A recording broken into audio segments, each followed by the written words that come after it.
Vamos a dar comienzo.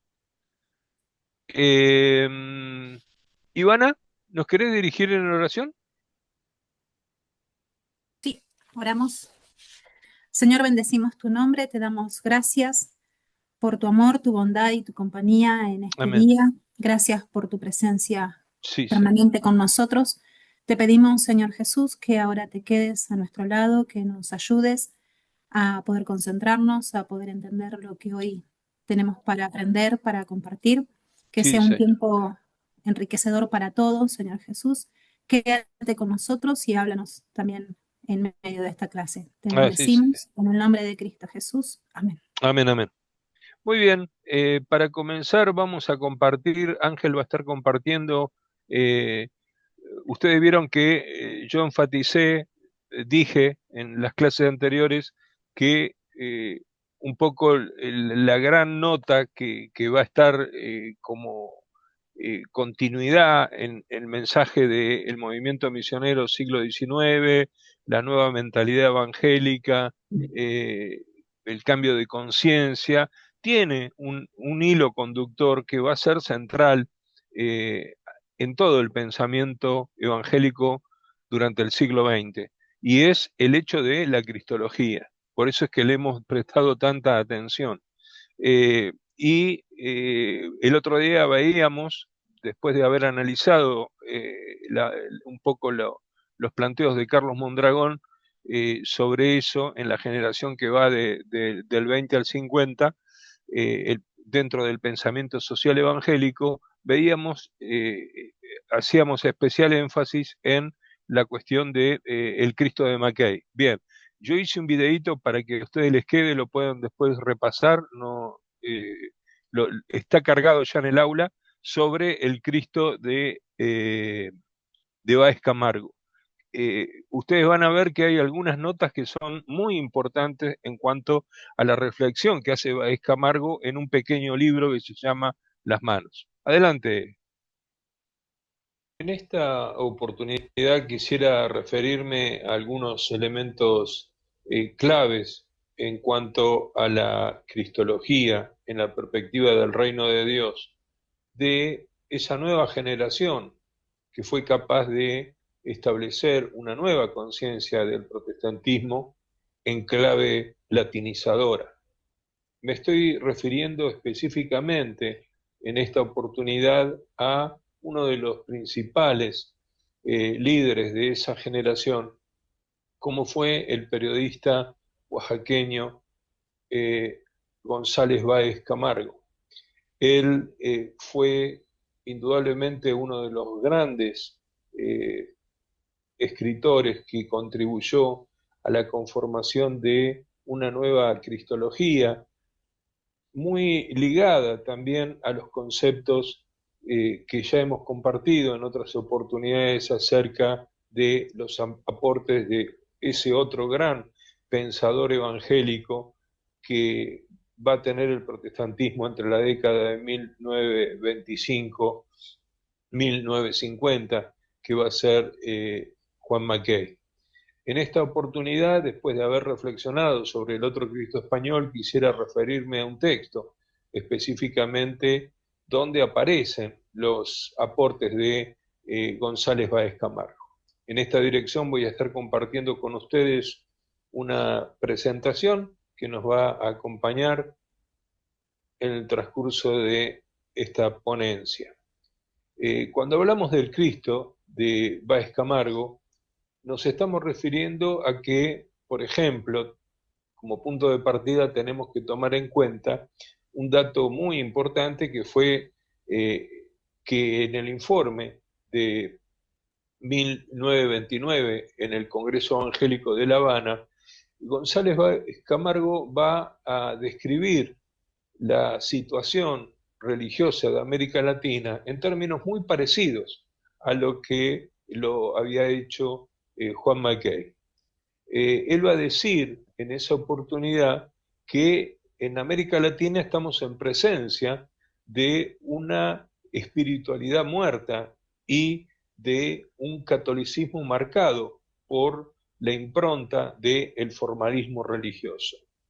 Frente a eso, va a decir Mackay, va a decir González Báez Camargo, corrientes espirituales de varios matiz luchan desesperadamente por inyectar en la sangre de este continente, aquí está lo de espiritualidad muerta, continente enfermo, la fe en las funciones más altas de nuestro espíritu, la confianza en las fuerzas invisibles que crearon y sostienen el cosmos, y la posibilidad de la comunión con ellas. Indudablemente, ese Dios trino que aparece obrando ya desde la creación es un concepto que está presente sobre todo en Báez Camargo. En un contexto continental con diversas corrientes religiosas, como las que están operando en este momento en América Latina, tales como el budismo, la teosofía y el espiritismo, también se observa un interés por el Jesús, esta tendencia que ya también Juan Mackay había detectado de la búsqueda y el interés tanto en la cultura anglosajona como en la cultura hispanoamericana por el Jesús histórico, aunque no siempre se comprenda que más allá del Jesús histórico también hay un significado espiritual profundo de transformación y llamado al encuentro de nueva vida en Cristo.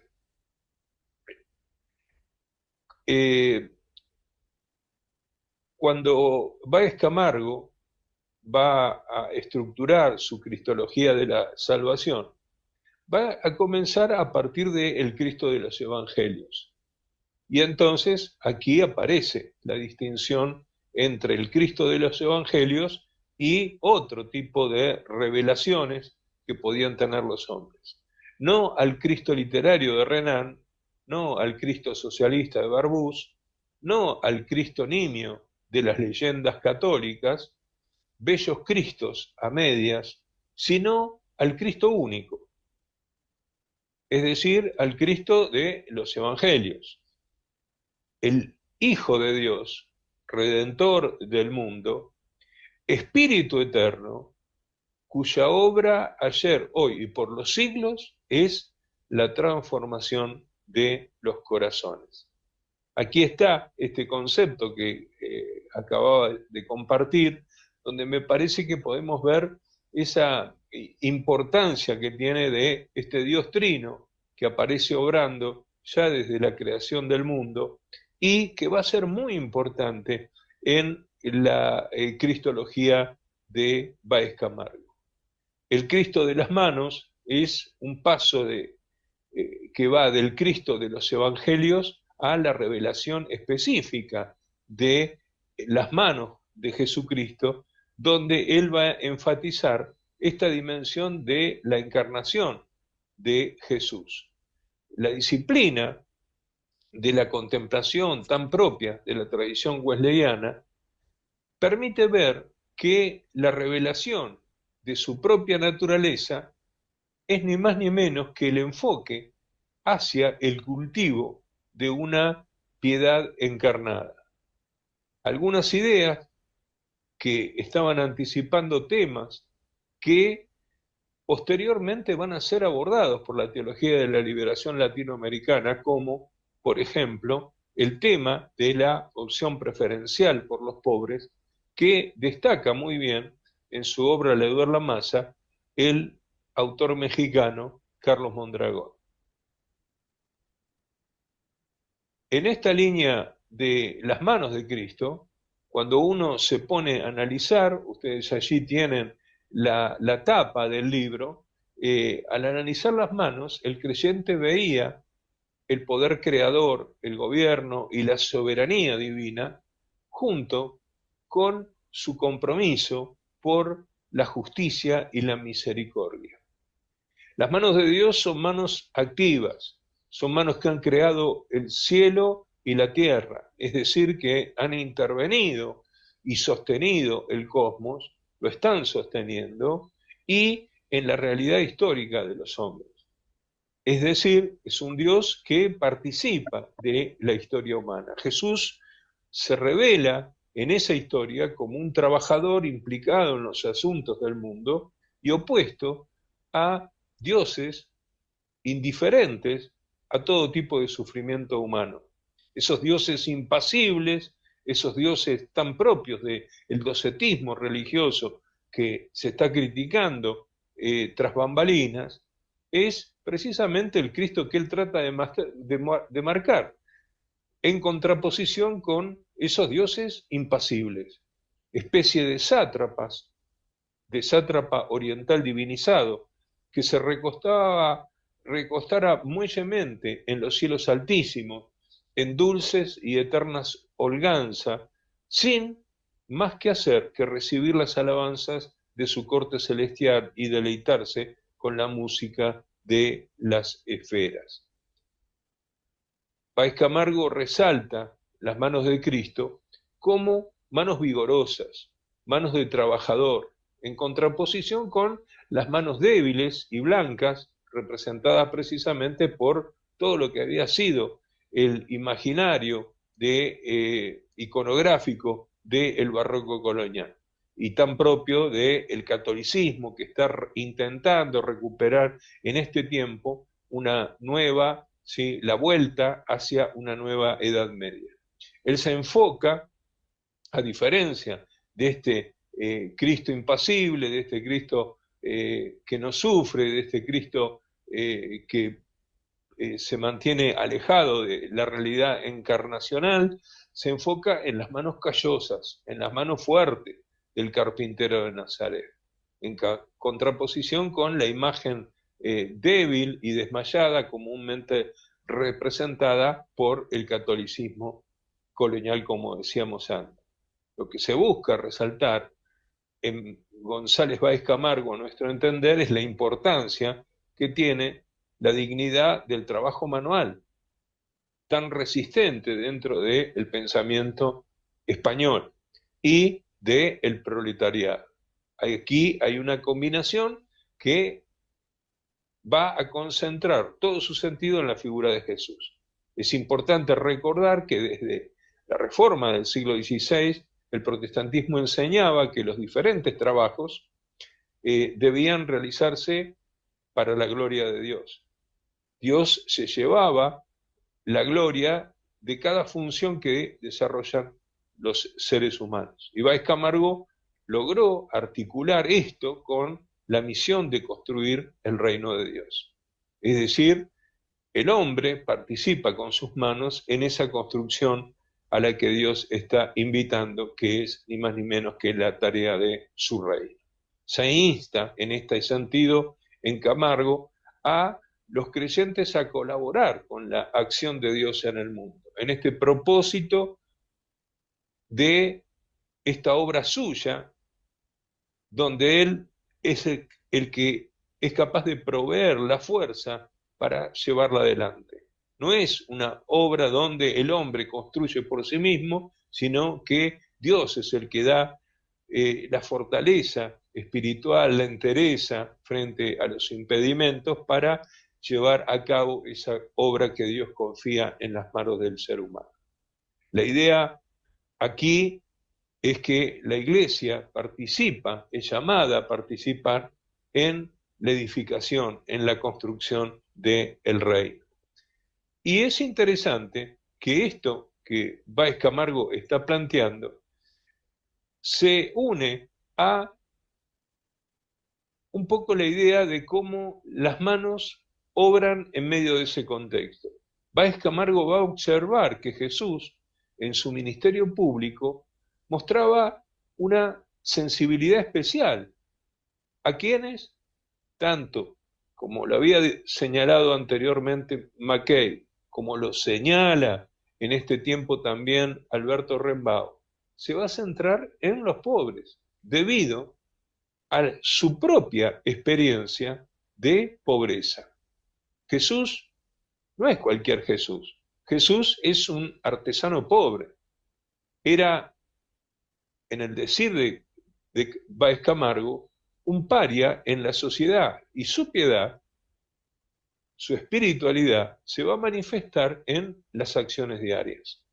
Jesús un hombre de trabajo, tenía que hurtar horas al sueño, levantarse aún de noche.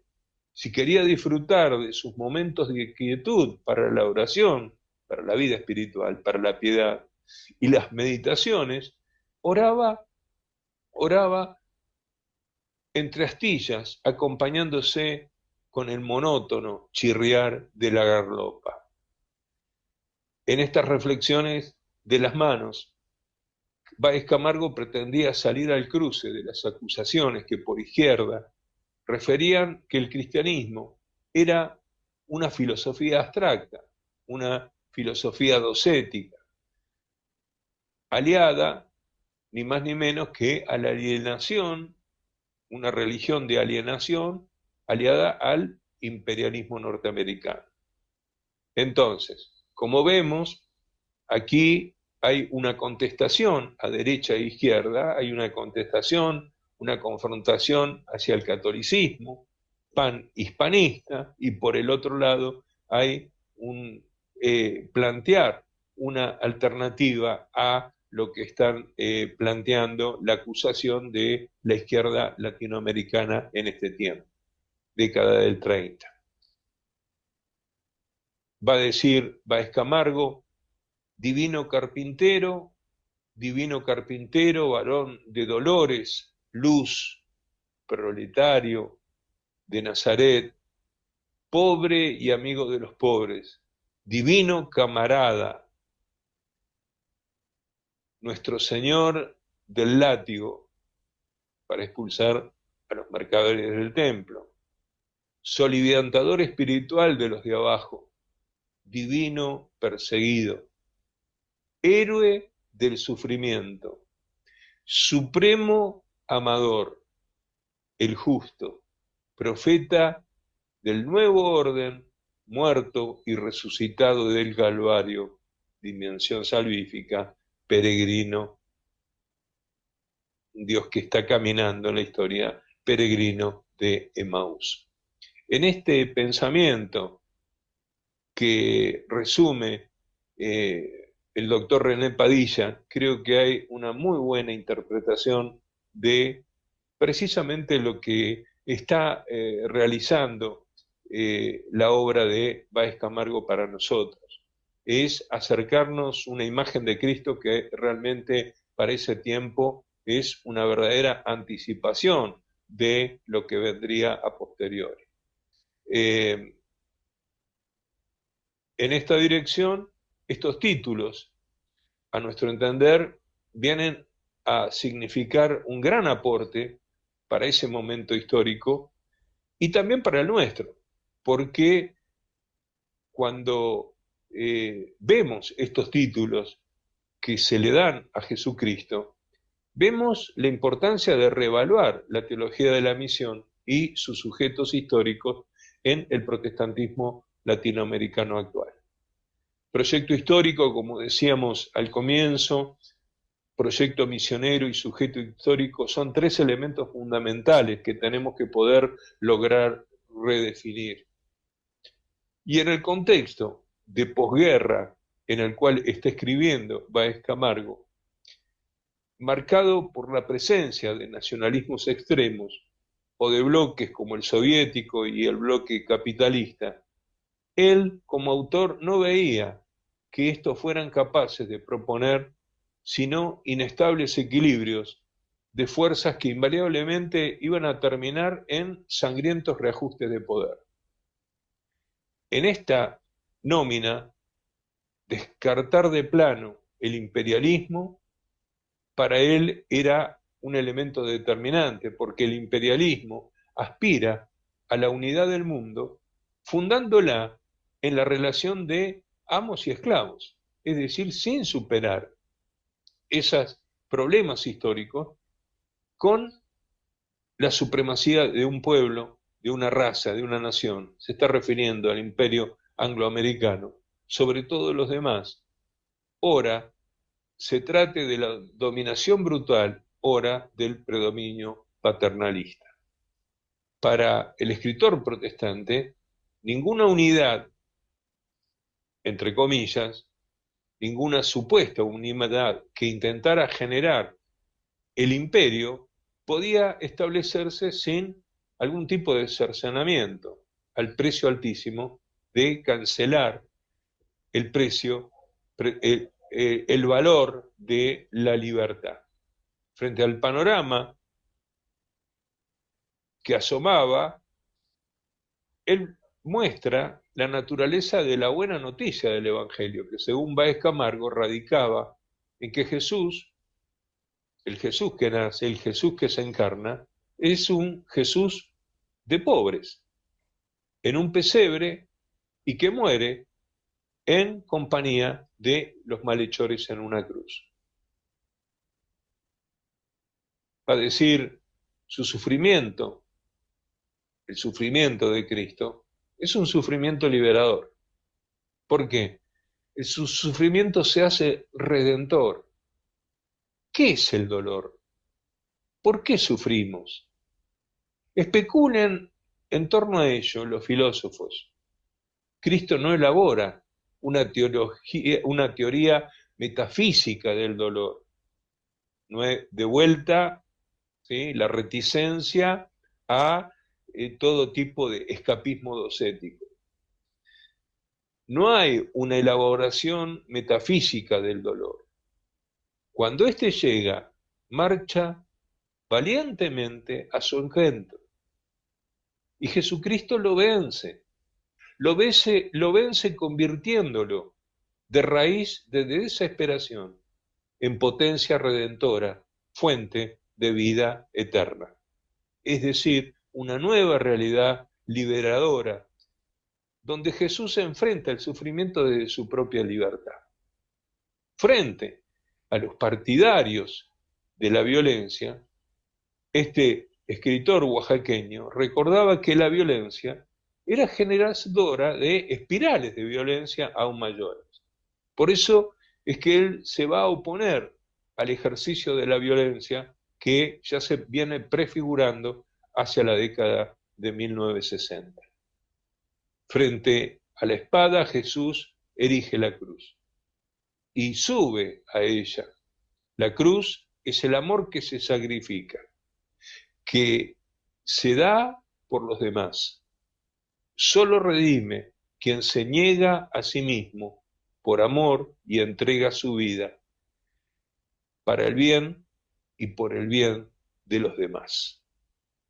En estas frases tenemos nosotros un excelente resumen de cómo este notable esfuerzo que hace González Báez Camargo en este texto tan pequeñito en las manos, es un texto que nos ayuda hoy a recuperar el valor que tiene esa vida de entrega, esa vida de sacrificio que hay en Jesucristo, en pos de redimir realidades que por momentos parecen insuperables en el marco de los pensamientos totalitarios. En este sentido, me parece que los elementos que es capaz de redescubrir González Báez Camargo son un gran aporte a la actualidad de una teología latinoamericana en clave del reino de Dios. Que Dios les bendiga.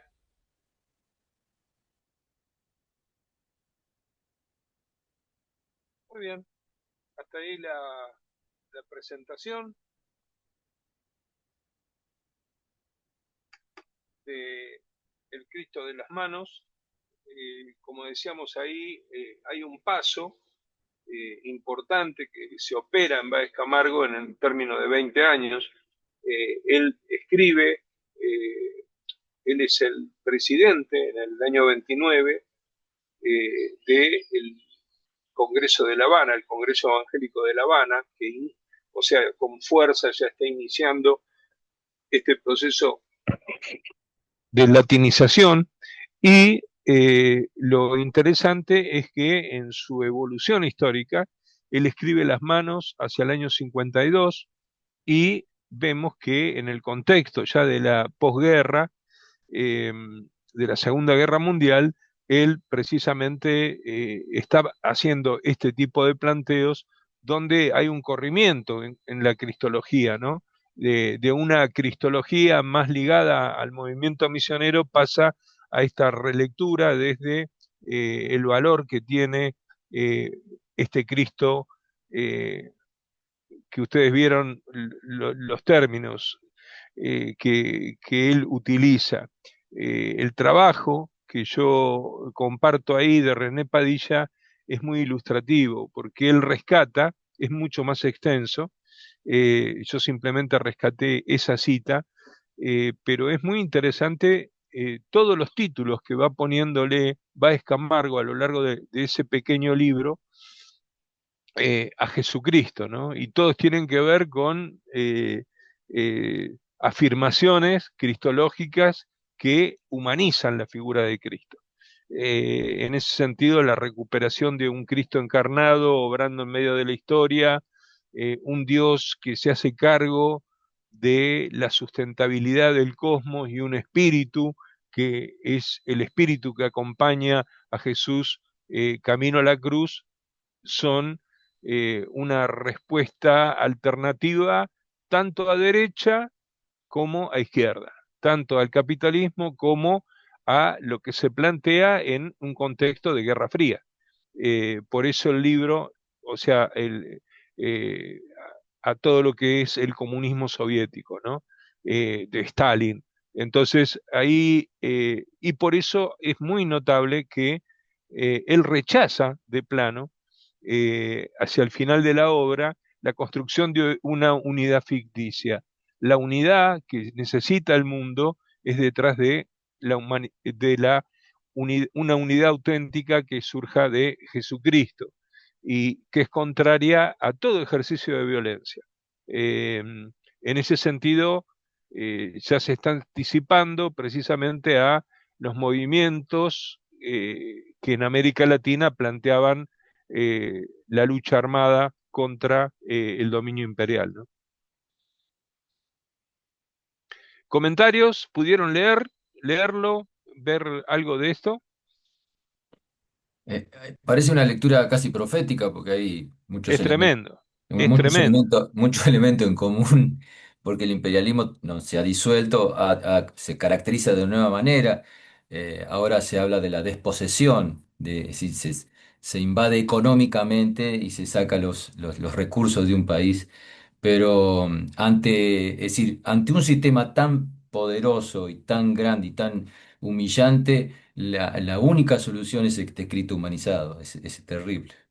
Sí, y fíjense cómo un planteo teológico, o sea, es que bien cristológico, pero a la vez muy aterrizado, el hecho que él plantea, dice, bueno, frente a estos imperialismos que se plantean, porque son dos imperios, eh, los imperios, estos imperios del hombre, que es capaz de generar el hombre, generan una unidad ficticia, por eso es que la pone entre comillas, que terminan, y fíjense, en ambos casos, ¿sí?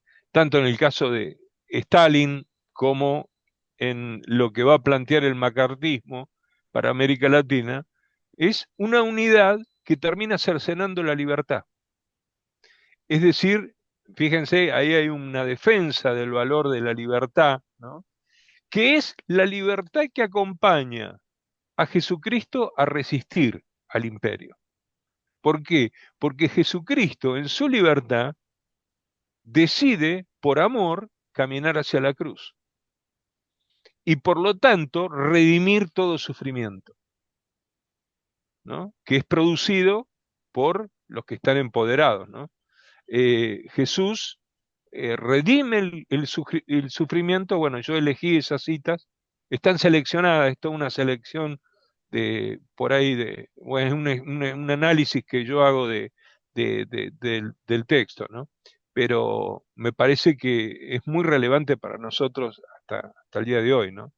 Y un verdadero anticipo, ¿no? Estamos hablando de la década del 50, un anticipo, por lo menos en 10 años, de lo que van a ser los primeros planteos que después vamos a analizar con el movimiento de ISAL, cuando leamos lo del el movimiento de Iglesia y Sociedad o la Fraternidad Teológica en el 70, vamos a ver esto mismo, pero incluso ni con este lenguaje tan radical, ¿no?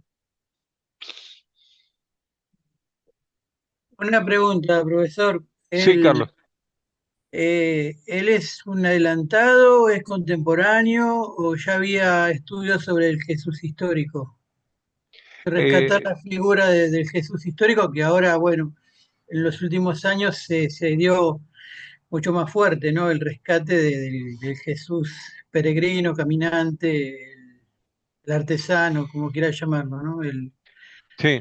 Eh, eh, en toda esta época hay varios, bueno, ahí yo menciono, ¿no? Él le está contestando. Él habla del Cristo de Renan o el Cristo de Renan es un Cristo, es una lectura eh, del Cristo histórico de fines del siglo XIX, y el Cristo de Barbus es un Cristo socialista, ¿no? Eh, pero en América Latina, una cantidad notable de pensadores latinoamericanos, por eso que yo les recomendaba leer a Leopoldo Sea, porque él muestra, cuando habla de la mayoría de edad y todo eso, de los filósofos, muchos de los filósofos y escritores, Ricardo Rojas, por ejemplo, sin ir más lejos, para el Río de la Plata, van a recuperar, van a hablar de la figura de Cristo, ¿no? La figura del Cristo histórico.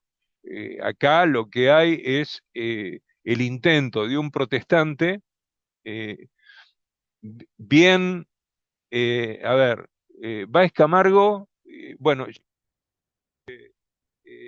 ahí en Oaxaca pude conocer la casa donde él vivió en la infancia, hasta los 9 años.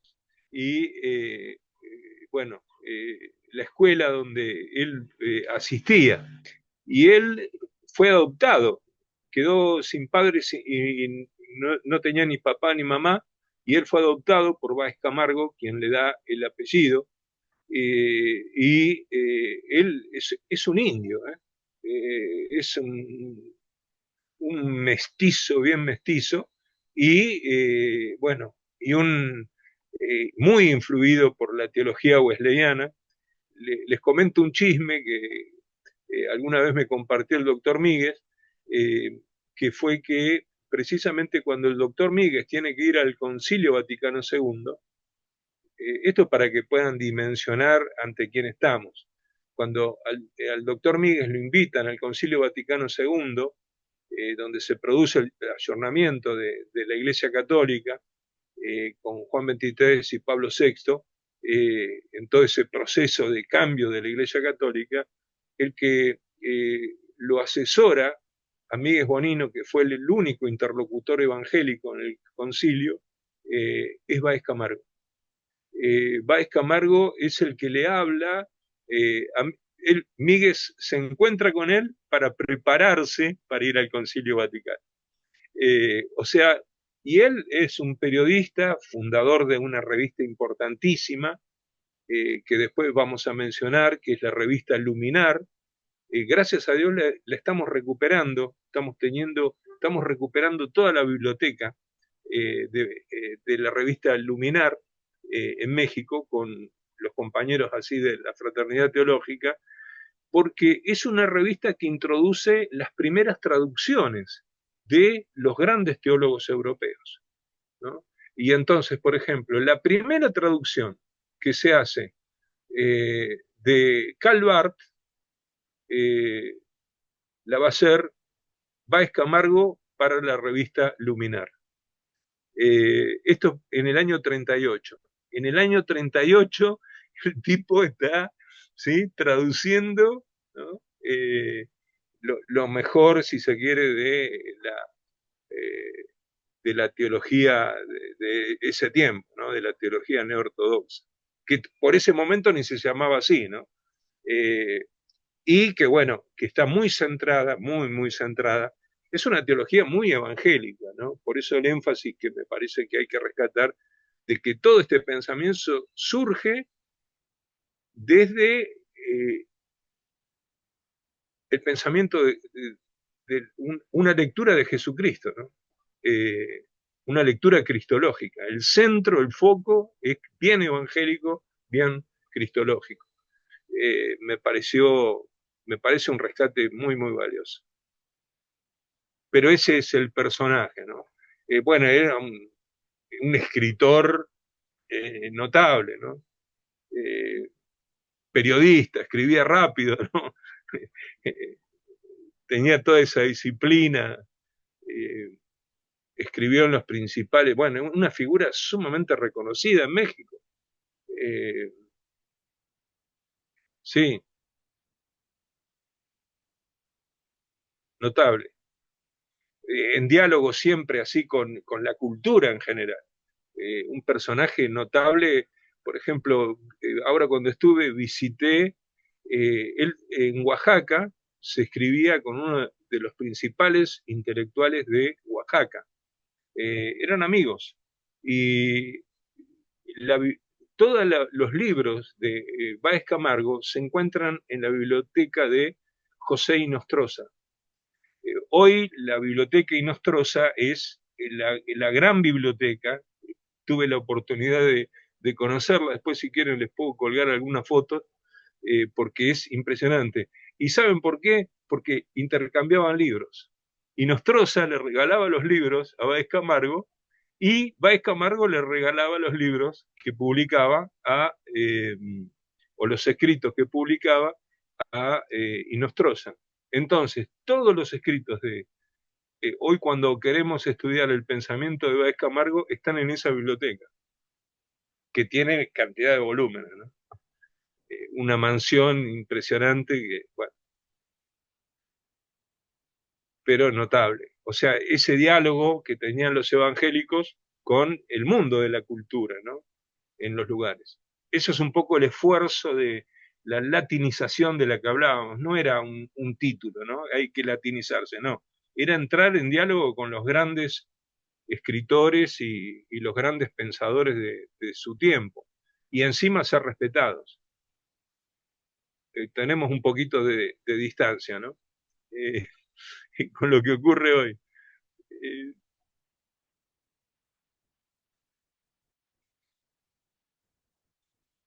no sé si algún otro comentario, alguna otra pregunta que tengan. Como en aquel tiempo la doctrina de Monroe y el panamericanismo que después se desliza, se desvirtúa, el imperialismo norteamericano se presenta como un ayudador, es alguien que viene como un presunto benefactor a ayudarnos a salir de este embrollo, pero bueno, sigue siendo un imperialismo. Quiero decir que parecería ser que este Cristo tiene que ser un gran despertar, parecería ser que es la única mirada, no solamente teológica, sino ideológica, para darnos cuenta de lo que está sucediendo. Ujú. ¿Alguien más? Sí.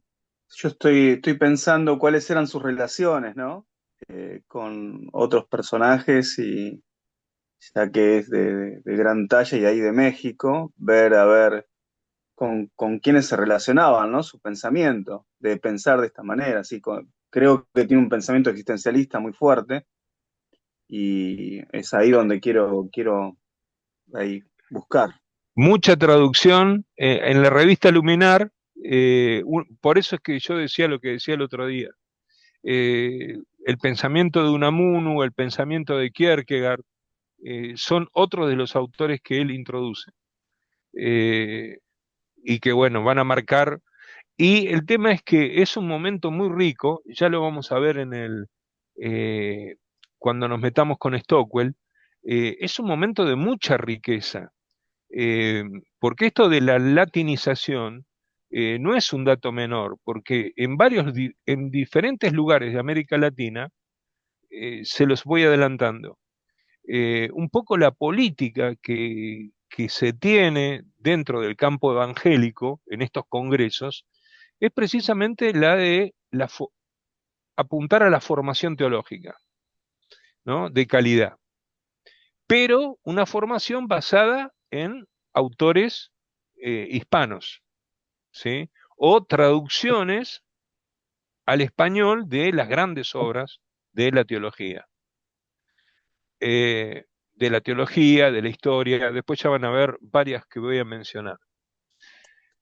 Pero lo interesante es que esto ocurre en 4 seminarios, al menos muy importantes, yo diría 5. En primer lugar, en México va a estar la comunidad teológica la comunidad teológica de México, así se llama, que dura hasta el día de hoy. En Cuba está el Seminario de Matanzas, que es un seminario interdenominacional. En Puerto Rico, el Seminario Evangélico de Puerto Rico. Y en el Río de la Plata va a estar lo que va a ser la Facultad Evangélica de Teología con Foster Stockwell. El cerebro que va a unir un poco todo esto va a ser precisamente Stockwell, ¿no? Él va a ser un poco el que va a armar toda esta red que va a tener no solo traducciones, sino va a tener la creación de 2 publicaciones que van a tener una influencia notable, ya lo vamos a ver ahora, que es El Predicador Evangélico y Cuadernos Teológicos, ¿no? Donde aparece precisamente todo esto que se va traduciendo y que se empieza a hacer circular y que apunta, por un lado, a la formación de grandes pensadores evangélicos. Esta va a ser la cantera de la cual va a salir, por ejemplo, Miguel Bonino, Emilio Castro, Julio de Santana, en fin, gran parte del liderazgo latinoamericano. Y por el otro lado, apunta la revista El Predicador Evangélico a la formación de pastores. Es decir, que los púlpitos que va a formar todo este movimiento van a ser púlpitos de una calidad impresionante, ¿no? La formación, hay que ver lo que dicen esas publicaciones. Yo tengo varias acá en mi biblioteca para ver los mensajes, ¿no? En una época donde gracias a Dios no existía internet. No copiaban ni pegaban, ¿no? Tenían necesariamente que estudiar, había que estudiar, y había que estudiar lo mejor. Sí. Muy bien. Si no hay preguntas, avanzo sobre Stockwell porque el tiempo para nosotros es tirano. Pero Profe, yo diría que este es un tiempo donde yo les recomiendo aquello que le interese, el pensamiento teológico, filosófico, es uno de los periodos menos estudiados dentro del protestantismo. Y yo diría que es uno de los periodos más ricos. Miren, en el teórico que ustedes tienen, yo publiqué una lista de libros que se traducen en ese tiempo, ¿sí? Al castellano. Esto fue rastreo que fui haciendo, ¿no? De todo lo que se publicó. Gran parte de estos libros los tengo acá en mi biblioteca, porque los fui comprando, ¿no? Los voy comprando, a veces me aparecen algún Mercado Libre, ¿no? Algunos de estos títulos a 2 pesos, ¿no? Porque claro, nadie conoce el valor que tienen. Pero, por ejemplo, La Libertad Cristiana de Lutero fue traducida para ¿sí? El Padre Nuestro de Lutero, los artículos de Mascalda, el Sumario de las Sagradas Escrituras, el Catecismo Mayor, todas estas son obras de Lutero, fueron traducidas en este periodo. El prefacio a las Biblias castellanas del siglo XVI, el prefacio a las Biblias castellanas del siglo XVI fue traducido en este periodo. Es decir, ¿no? Un esfuerzo notable. ¿Por qué? Porque estaba un poco este intento de recuperar a los místicos, ¿no? La justificación por fe de Felipe Melanchthon, el Nuevo Testamento traducido por Francisco de Encinas, las memorias, historia del Estado de los Países Bajos y la religión en España, de Francisco de Encinas, el diálogo de la doctrina y el alfabeto cristiano de Juan de Valdés, los Salmos de David, de Pérez de Pineda, y, por ejemplo, se traduce la institución, ¿sí?, de la religión cristiana de Juan Calvino. Pregunta, sí, Loco, sí, loco. O sea, terrible. yo le mencioné, ¿sí? Y esto era lo que se llamaban las obras clásicas, una colección que se llamó, que se hizo acá en el Río de la Plata, obras clásicas de la Reforma protestante. Pregunta, ¿qué equipos de Sí. traducción había en este tiempo?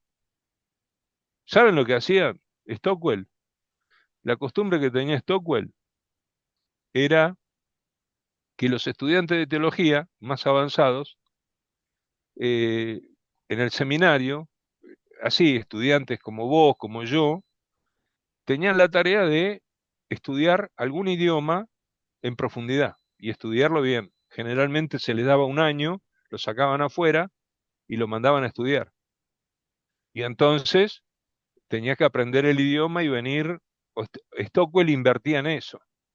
Entonces, lo sacaba, por ejemplo, lo saca a Míguez y lo manda a Alemania. Y Míguez va a traducir del alemán, ¿sí? Lo saca a Emilio Castro, ¿no?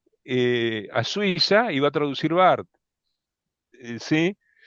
Es decir, esa era la inversión, pero los estudiantes de teología, gran parte del trabajo que tenían era el de la traducción.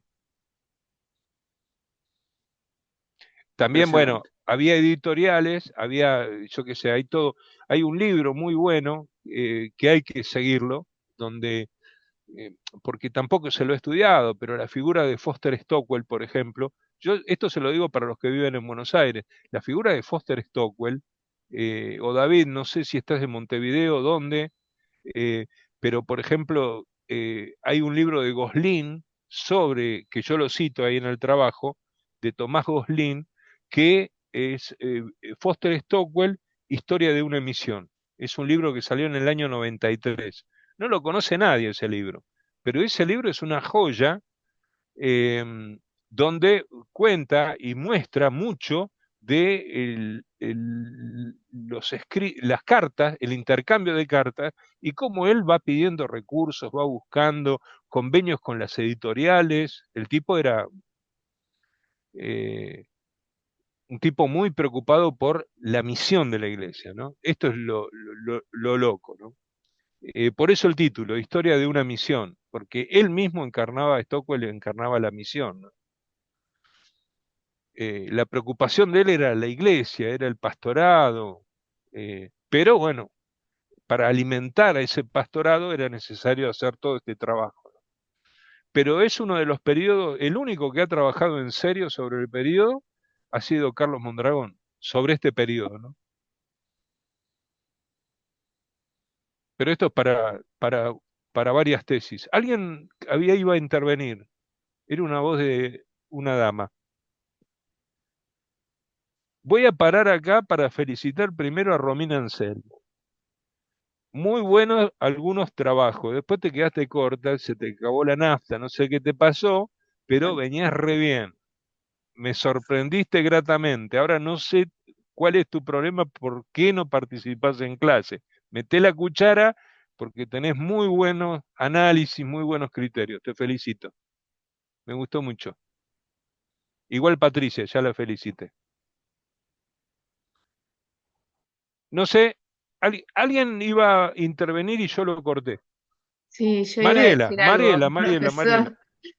Sí, no, me quedé pensando en todo lo que estaba compartiendo de Báez Camargo, eh, que es interesante que todo su pensamiento salga justo con las revoluciones que estaban sucediendo en Colombia, Guatemala y Cuba, ¿no? Ujú, Y cómo él tiene otra visión de lo que es la unidad, distinto a todo lo que correcto, pasó y correcto. lo que siguió pasando después Sí. con las décadas posteriores.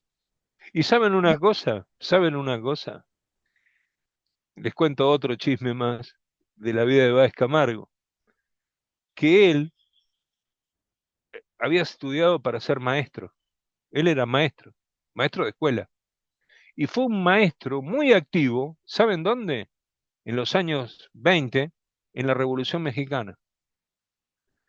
Es decir, que él conocía la guerra, ¿sí? Eh, en vivo y en directo, no se la habían contado, ¿no? Y él participó de los grandes ideales independentistas, ¿no? Frente al intento nuevamente de Estados Unidos de invadir, intervenir en la política mexicana. Y sin embargo, él sin resentimiento, en un contexto de nueva generación de violencia, como Mariela vos lo está señalando, él hace un rechazo explícito, ¿no? Hacia una posición no violenta, ¿no? Es una, creo, una lectura muy interesante de el sufrimiento de Cristo, ¿no? Que no es resignación, ¿no? Es en su libertad elegir el caminar a la cruz, por amor, ¿no? Es muy lindo leer esa parte. Es muy, tiene una densidad teológica muy grande. Yo lo rescato mucho. Conociendo su vida, es como que uno le da otro valor, ¿no? El personaje ahí es muy notable. Tiene una vida muy para conocer. Bien, avanzo, porque no tenemos más tiempo. A ver si rápidamente vamos con Stockwell. Ya gran parte de... Bueno, ahí tienen una obra famosa. Búsquenla en Mercado Libre y cómprenla. Ese es un tesoro que, por ejemplo, yo conseguí ahí. Eh, avanzamos. El trabajo de Stockwell,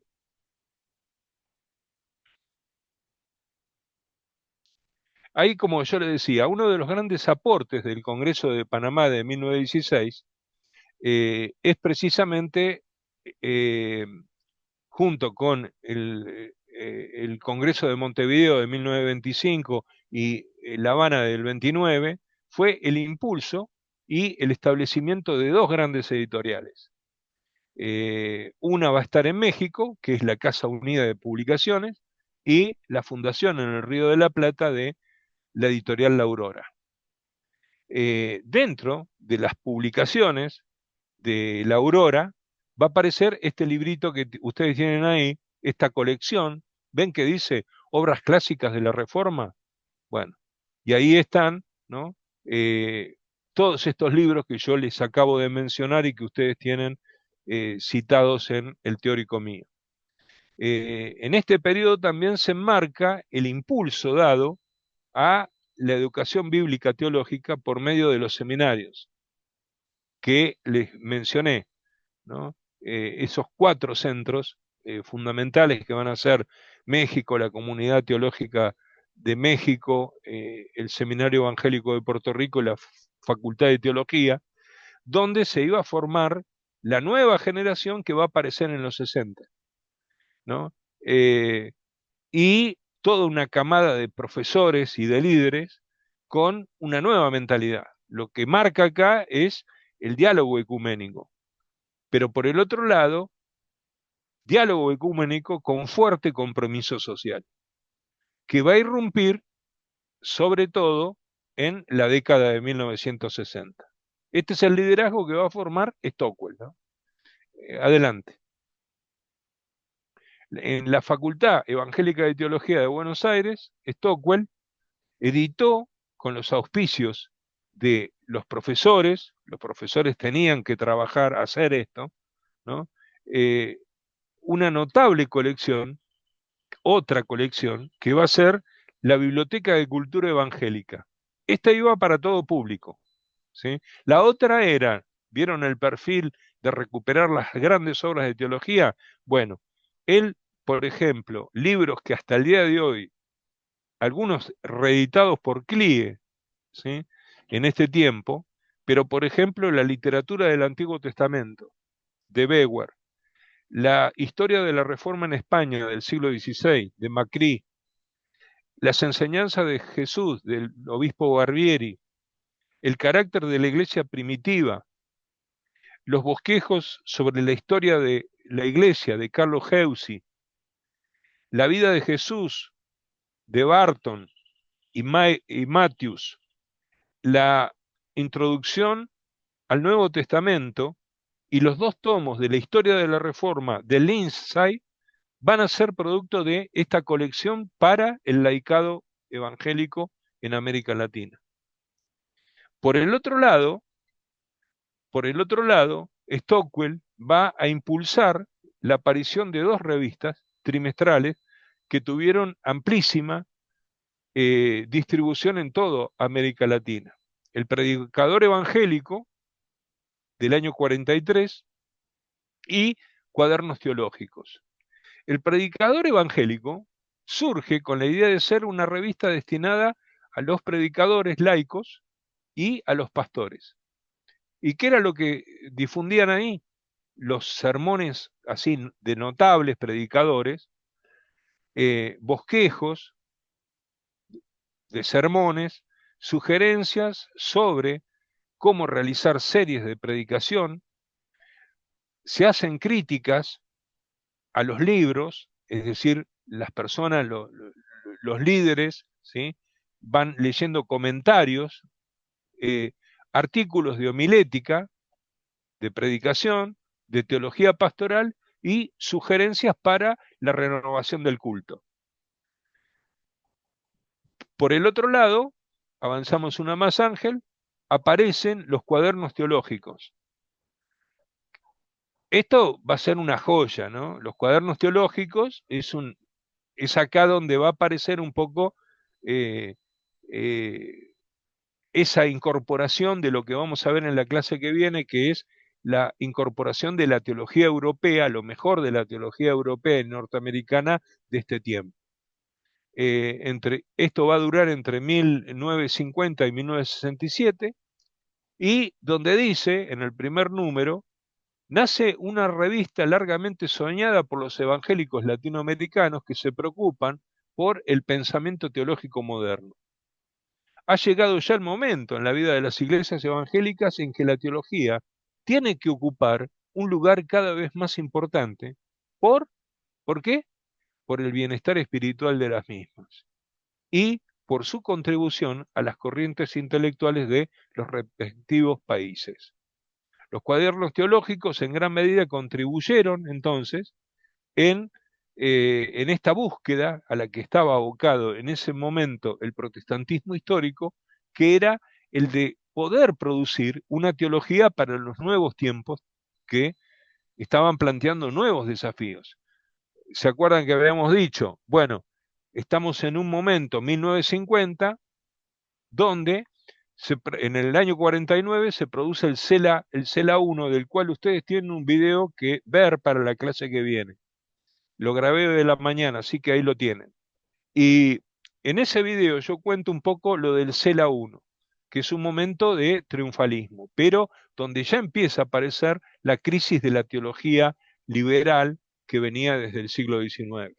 Entonces, ahora esa teología liberal del siglo XIX no alcanza, necesitamos una teología que se adapte, un poco lo que decía Edgardo hoy, ¿no?, a los nuevos tiempos que están transcurriendo después de 1959 con la Revolución Cubana.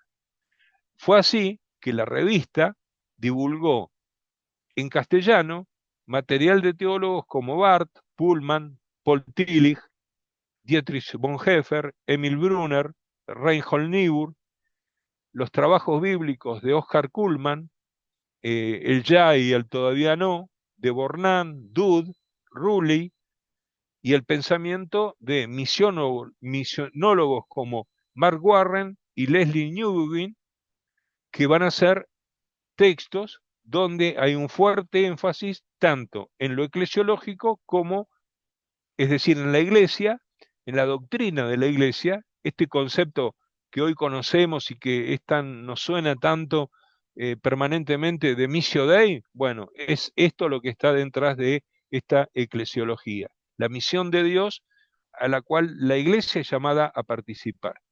Y esa misión de Dios en el mundo la hacemos entre los cristianos, es decir, un movimiento evangélico amplio, abierto, que disfruta del diálogo interdenominacional, incluso con el catolicismo en este caso. Eh, Hasta ahí creo que ahí termina, ¿no, Ángel? Sí, perfecto. Bueno, por lo menos corrimos, pero el panorama está.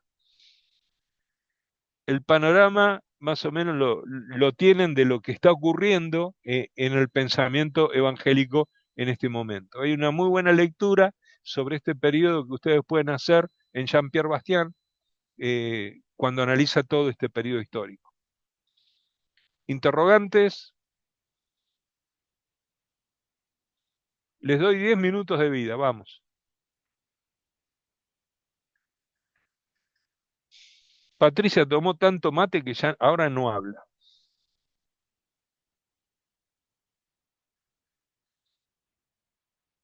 Lo que tengan para compartir, comentarios,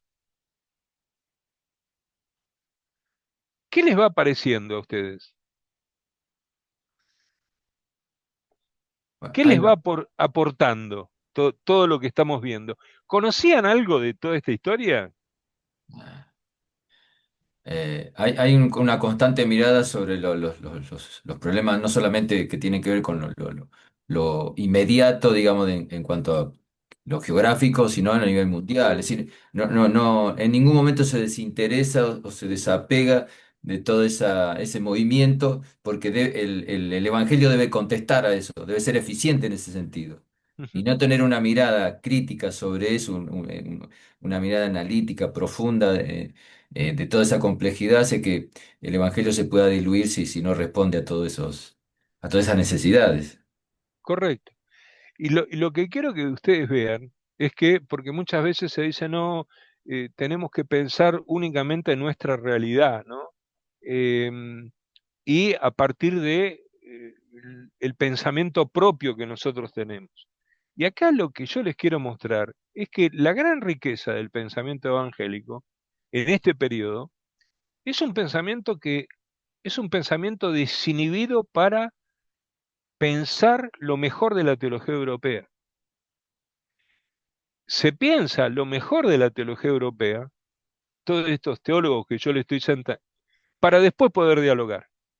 Primero hay que conocerlo para poder establecer en la generación siguiente, ¿sí?, el surgimiento de lo que va a ser el inicio de la teología latinoamericana de la liberación. La teología latinoamericana surge como una respuesta, desde el ámbito evangélico, a la teología europea. Míguez, Alves, Emilio Castro, ¿a quién le van a contestar? Le van a contestar a los grandes teólogos europeos como Jürgen Moltmann, ¿sí? Pero hay un diálogo igualitario después de 20 años de haber estudiado la teología europea y cómo la teología europea no daba respuesta a la realidad latinoamericana. Entonces, de eso está, o sea, para poder, como decía Edgardo, para poder hacer una teología pertinente, muchachos, no es copiar y pegar.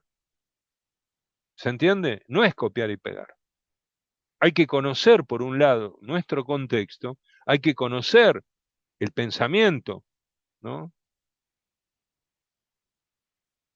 contextualizado, es decir, tenemos que poder dialogar con los demás, ¿no? Con lo mejor de los demás. Y cuando hacemos esto no nos contaminamos, ¿ok? Es decir, no tengamos miedo a pensar. Eh, no nos vamos a contaminar. El Espíritu Santo obra sobre nuestras vidas, ¿sí? Eh, Tengo una amiga que me dice, Rubén, tené cuidado, porque los que piensan sufren. Y es verdad, uno cuando piensa, sufre. Sí. Pero digo, me parece que, bueno, mi contestación siempre a esa amiga es esa. Yo creo que eso nos redime de, eh, de estar copiando y pegando, ¿no? Es triste. Ese evangelio también se da en una instancia donde la filosofía latinoamericana, que algunos desdeñan y dicen que no existe, sino que somos docentes filósofos, está en efervescencia, sí, Leopoldo Sea, Mariátegui, hay muchos que están construyendo esa filosofía que dice, adquiere ya una mayoría de edad, por eso puede hablar. Correcto. Y de eso después va a hablar Cristian, que es un experto en todo esto. Le voy a pedir a Cristian que nos dé una clase sobre pensamiento latinoamericano, pensamiento filosófico latinoamericano en la década del 60. El surgimiento de grandísimos pensadores. Eh, Después no va a ser casualidad mucho de lo que ustedes van a ver, ¿no? El volumen que va a tener todo esto. Y por eso la gran preocupación que han tenido muchas veces para salir al cruce de esa teología, de esa filosofía latinoamericana y combatirla de la manera que la combaten. Hay pensamientos, la teología de la prosperidad no la molesta a nadie, ¿no? A nosotros nos molesta. Eh, pero la teología de la prosperidad es funcional al pensamiento neoliberal.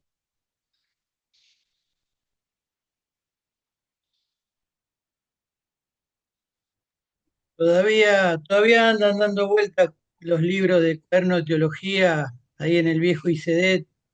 Quedaron varios ejemplares ahí, un aporte sumamente invalorable de toda esa literatura, cómo producían muchos, como usted dijo, estudiantes en formación que fueron aportando artículos y conocimientos en la medida que van estudiando, ¿no? Privilegiados que compartieron las cátedras. No sé si usted estuvo en alguna de las cátedras que hubo en un tiempo también, ahí que vinieron también teólogos de gran parte del mundo a dar las cátedras acá en Argentina, ¿no? En ICD. Correcto. Sí, yo ahí, por ejemplo, tuve el placer yo en los años que me tocaron fueron años muy fructíferos y donde nosotros en la parte de historia teníamos mucha influencia en el claustro docente, así que participábamos de la votación de a quién se invitaba. Y no es casual de que en esos años se invitó a Hans-Jürgen Prien, uno de los mejores autores de historia, un alemán, eh, pero que bueno, conocía de los jesuitas. eh, Otro que nosotros trajimos fue para las cátedras Carnanham fue a eh, Mario Mielle, que es un historiador y pensador valdense. Yo les compartí ahora en las conferencias un libro de él sobre los reformadores bueno, él hizo toda la historia del valdismo medieval, ¿no? El siglo XII. Él vino a hablar en ese tiempo y otro grande que fue Jean-Pierre Bastian, ¿no? Además de Enrique Dussel, en fin, varios que compartieron ese tiempo. Eh, pero bueno, ya después de eso vino la decadencia, ¿no? Lamentablemente. Pero fueron años muy, muy ricos. Bueno, yo, por ejemplo, en el seminario, les comento, para que ustedes no, cuando yo les doy más de 35 a mí me dicen no más de 35 páginas. Eh, Nosotros teníamos que leer, ¿sí? Para cada día 50 páginas, ¿sí? De lunes a viernes, o sea, 250 páginas por semana. Y en la licenciatura que yo hice, fui el último año de licenciatura que tal cual existe, teníamos 72 materias. Teníamos que aprender arameo, hebreo, un idioma extranjero, ¿sí?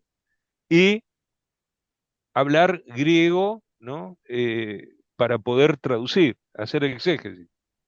¿Sí? Y te chupabas un mes llorando. Imagínense, yo venía no sé si les conté la anécdota, pero yo venía de Bahía Blanca, de cuidar las gallinas, porque mi viejo no me dejaba ir a estudiar teología, porque me decía, vos estás loco, te lavaron la cabeza, ¿no? Y me metí un año en penitencia a cuidar las gallinas y los chanchos. Y entonces, después de un año, cuando le dije, me voy a ir a estudiar igual, eh, llego a ICEDET a estudiar y me agarra un italiano que sabía 8 idiomas, Alberto Ricciardi, y durante un mes nos habló en hebreo. Imagínense, de cuidar a los chanchos y las gallinas a estar un mes. La primera semana yo tenía ganas de abandonar. Lloraba porque yo no entendía nada. Lo único que teníamos era un diccionario de hebreo que había hecho Severino Croato, ¿sí? Eh, y con eso teníamos que arreglarnos. Nos juntábamos en la pieza a llorar juntos y a intentar traducir lo que el Tano este nos daba, ¿no? Que era un experto impresionante, era una eminencia a nivel mundial. Y el tipo vivía en una piecita así, era un monje, ¿no? Que vivía ahí, un loco.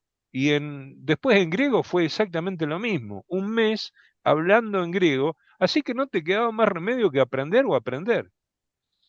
Y venía el docente y te decía, bueno, lean esto, y te tiraba un texto en inglés o en francés y tenías que aprenderlo, ¿sí? No te quedaba más remedio, o sea, te daba el texto como era una lectura obligatoria. Así que no te quedaba más remedio que aprender o aprender. A traducir por lo menos, ¿no? Sí, Eh, Te hago una pregunta, Rubén. sí. Habría que tener en cuenta a Victoria Ocampo acá también, ¿no? El tema de la revista Sur, a todos las eminencias que ella trae de Europa.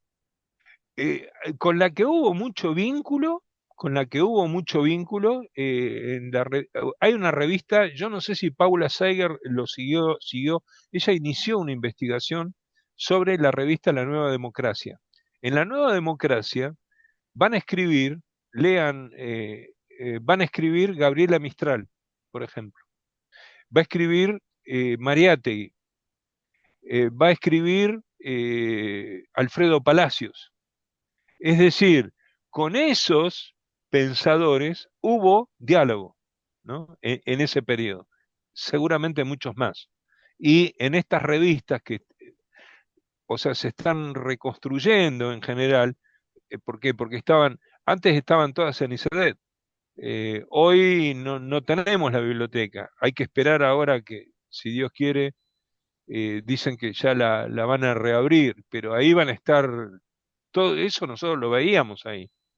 Eh, lo que pasa que, bueno, cada uno, por ejemplo, lo que hacían los profes, eh, era, ellos seguían con la misma cultura con nosotros. ¿Por qué? Porque a mí me dijeron, bueno, Rubén, vos, historia latinoamericana, así, de una, ¿sí? A mí me encantaba la patrística y me dijeron, no, la patrística va a estudiar tal. Historia, ¿sí? De la Reforma va a estudiar tal. Teología sistemática estudia tal. O sea, te iban diciendo, o sea, vos elegías el campo, pero después te direccionaban. Y te agarraba un profesor y vos te ibas a los meses de verano y te ibas con 8 libros para leer. Era así. Eh, y después lo que hacían era, te metían como ayudante de las materias, ¿no? O esto que yo les digo, nosotros no aprobábamos una materia si no había trabajo monográfico final. Y el trabajo monográfico final se defendía en un examen final. Había que escribir, o sea, te obligaban a escribir. Eh, Ahora, los que eran buenos trabajos, después te daban la oportunidad de publicarlos, ¿no? Y así empezaba el recorrido, pero todo un proceso, ¿no? Pensado para una producción de cierta calidad, ¿no? Académica. Hoy ha cambiado mucho todo eso. Oh, notable. Noble. Hay seminarios que, por ejemplo, no tienen historia de la iglesia. Hay seminarios, yo conozco seminarios en América Latina evangélicos, que, no, ¿para qué vas a estudiar la historia? Si lo que importa es la praxis, Y esto tanto seminarios muy conservadores como muy progresistas, ¿no?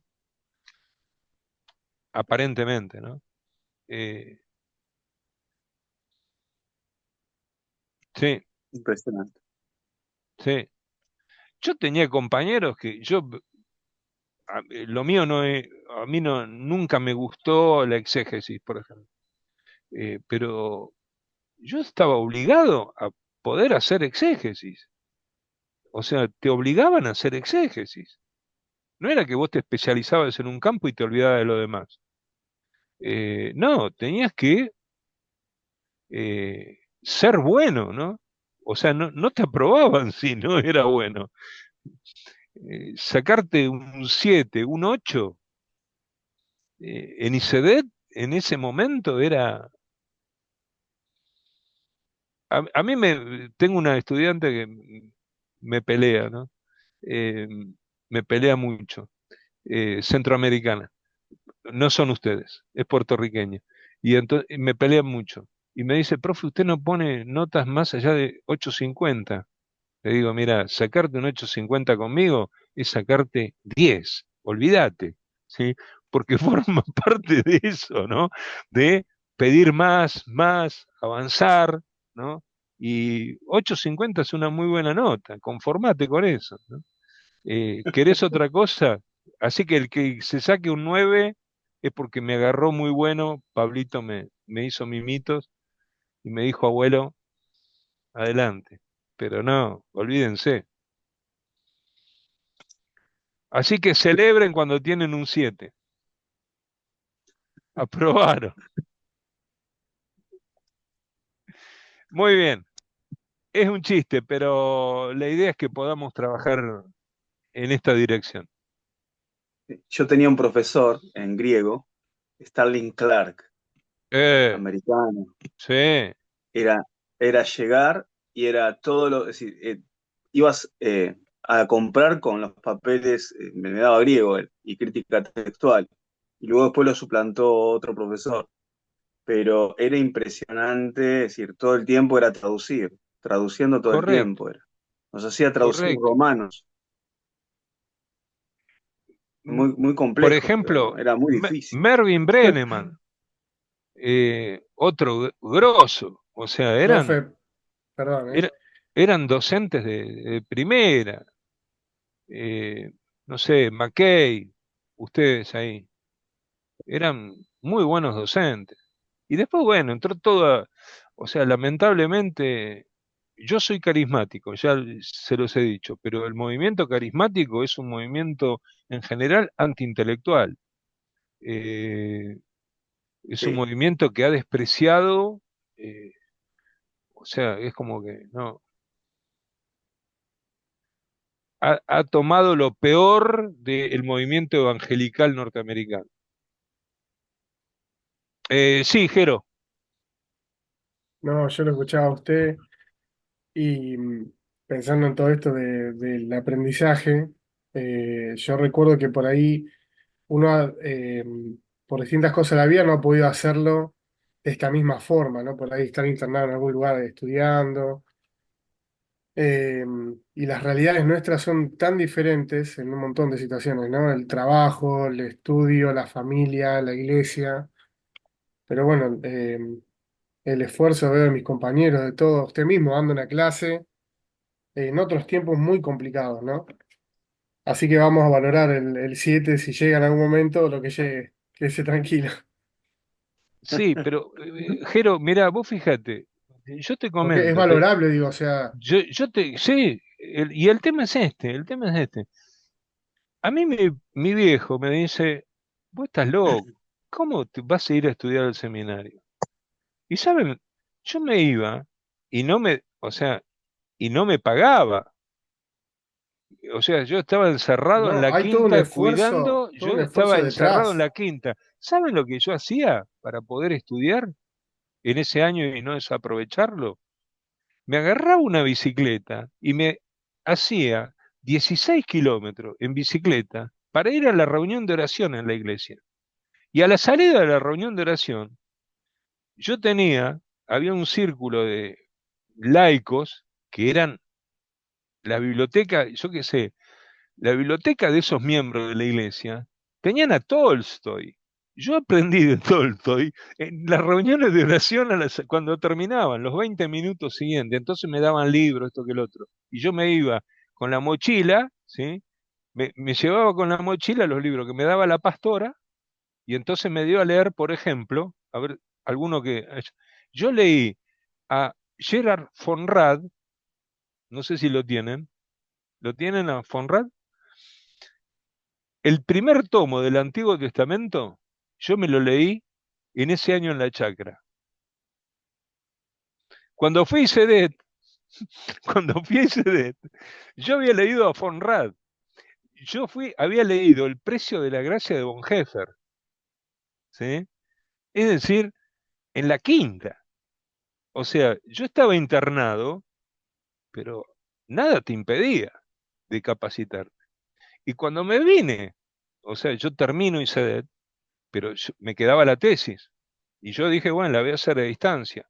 Así que viajé a Uruguay, junté la fuente en 2 viajes que hice a Montevideo, porque la fuente yo la sacaba de ahí y me las traje para Córdoba. Y yo estuve 8 años, ¿sí? Haciendo la tesis, atendiendo 3 iglesias. ¿Cuál era la disciplina? Levantarme a las 6, hasta las 9 de la mañana, trabajar en la tesis. Durante 8 años. Claro, se tuvo que acostumbrar a esa realidad, diferente a la de Y el antes. tema era, y yo tenía que pastorear 3 Sí, sí. iglesias. Entonces no quedaba más remedio. ¿Saben por qué? Porque las condiciones de producción que nosotros tenemos en América Latina son muy diferentes a las que hay en otros lugares. Yo tuve, o sea, en el año 92, cuando me vengo a Córdoba a pastorear la iglesia, Jean-Pierre Bastián me dice, vos te venís con una beca suiza, vos y tu esposa. Y yo opté por el ministerio pastoral. Pero me tuve que... En Europa, en Suiza, en 4 años, era doctor en teología. O sea, tenía el mismo título que ahora.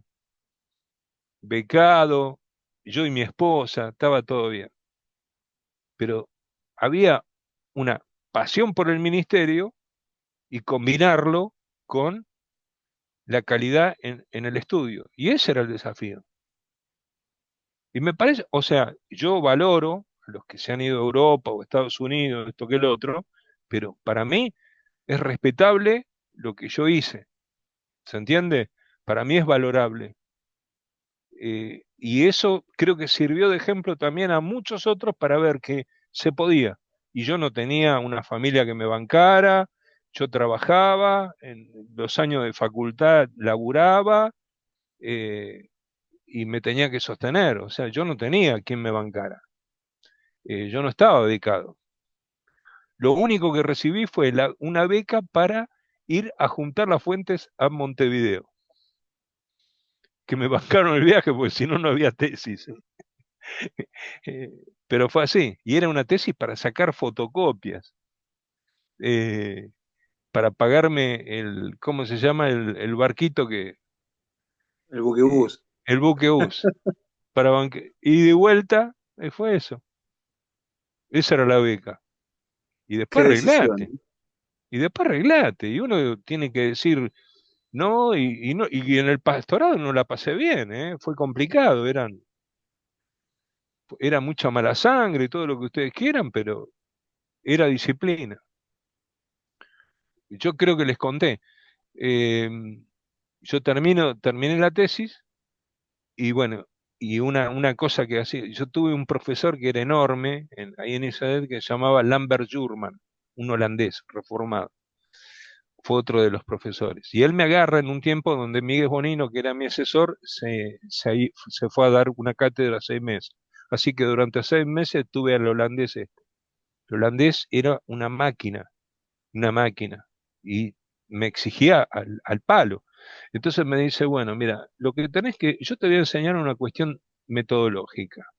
Vos me vas a producir en los próximos 6 meses 2 carillas de calidad por día. 2 carillas de calidad por día.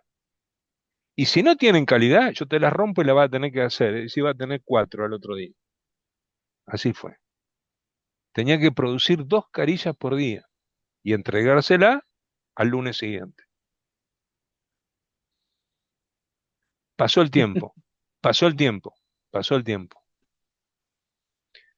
Llega un año y me dice Fiat, mirá, queremos cambiar el libro de historia del cristianismo de Deiros, queremos hacer un nuevo libro que sea más condensado, que esté actualizado, esto que el otro. Rubén, ¿te animás?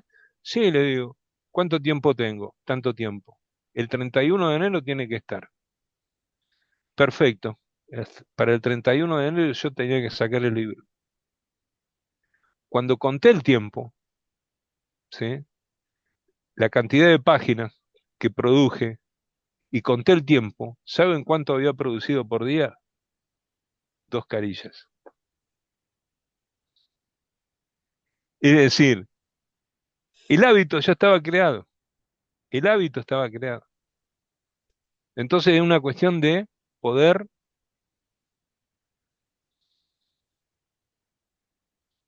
Y lo Entiendo, conté, sí. lo conté, o sea, yo conté el 31, me acuerdo, eran 31 de enero a las 9 de la mañana, terminé.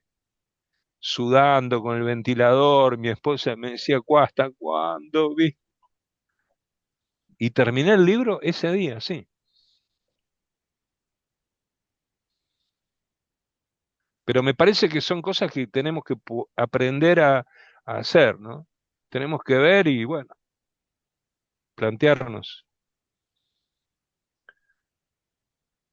apasionadamente, ser eh, apasionados en lo que hacemos para la gloria del Señor, saber que se trata de Él y no de nosotros y encararlo, ¿no? Él es el que nos da, bueno, vieron, Báez Camargo lo dice, ¿no?